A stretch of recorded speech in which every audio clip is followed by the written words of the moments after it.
స్వాతంత్రం వచ్చి 80 సంవత్సరాలు పూర్తి చేసుకుంటున్నా ఈ రోజుటికి మనుధర్మమే పరిపాలన చేస్తున్నటువంటి పరిస్థితి.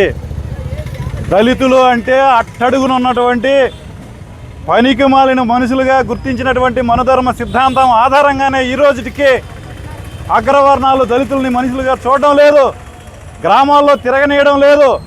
చివరికి తాగునీళ్లు పట్టుకునే సందర్భంలో కూడా వివక్షత పాటిస్తున్నారు. ఈ విషయాలన్నీ కూడా ఆంధ్రప్రదేశ్ వ్యవసాయ కార్మిక సంఘం, కుల వివక్ష వ్యతిరేక పోరాట సంఘం సంయుక్తంగా ఈ జిల్లాలో నిర్వహించినటువంటి సామాజిక శంఖారావం సర్వే కార్యక్రమంలో వెలుగులు చూసింది. అనేక చోట్ల ప్రతిఘటన కూడా చేసినటువంటి సందర్భం జరిగింది.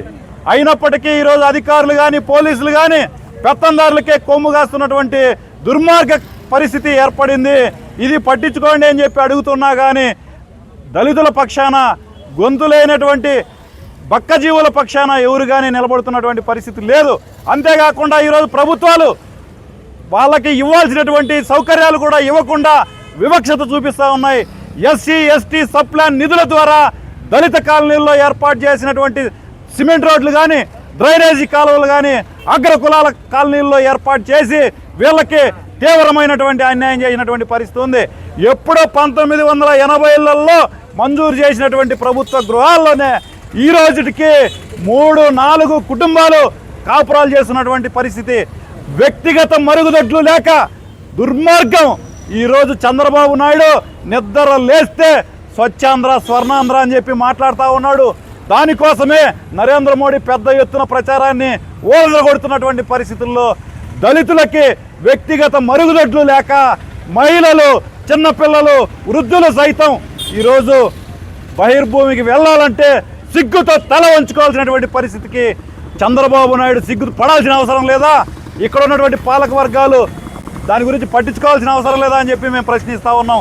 అంతేకాదు, పుట్టకతోనే అవమానంతో వచ్చేటటువంటి దళితులు చనిపోయిన తర్వాత కూడా దానక్రియలు చేసుకోవడానికి తీవ్రమైనటువంటి అవమానాలు భరిస్తూ శ్మశానం లేక, ఉన్న ఆక్రమణలకు గురైపోయి, లేకపోతే రోడ్లు లేక, లేదంటే మా భూముల్లో దళితులను మూలుస్తారా అని చెప్పేటటువంటి నిర్బంధాలను అనుభవించాల్సినటువంటి పరిస్థితి వస్తూ ఉంది. ఈ సమస్యలు కానీ పరిష్కరించాలని చెప్పి ఈరోజు కలెక్టర్ గారికి విన్నవించడానికి వచ్చాం. శాంతియుతంగా అడుగుతాం. పరిష్కారం చేయకపోతే రాబోయే కాలంలో ఖచ్చితంగా దళితులందరినీ కూడగట్టి పెద్ద ఉద్యమం చేస్తామని చెప్పి హెచ్చరిస్తూ ఉన్నాం. దళితుల జీవితాల్లో వెలుగులు నింపాలి. రాత్రిపూట వీధి దీపాలు కూడా వెళ్ళక్క చీకట్లోనే మగ్గుతున్నటువంటి పరిస్థితి ఉంది.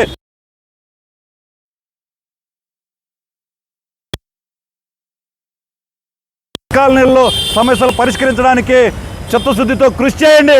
లేకపోతే మిమ్మల్ని కూడా రాబోయే ఎన్నికల్లో వీళ్ళు ఎండకి సాగనింపుతారని చెప్పి హెచ్చరిస్తూ ఉన్నాం.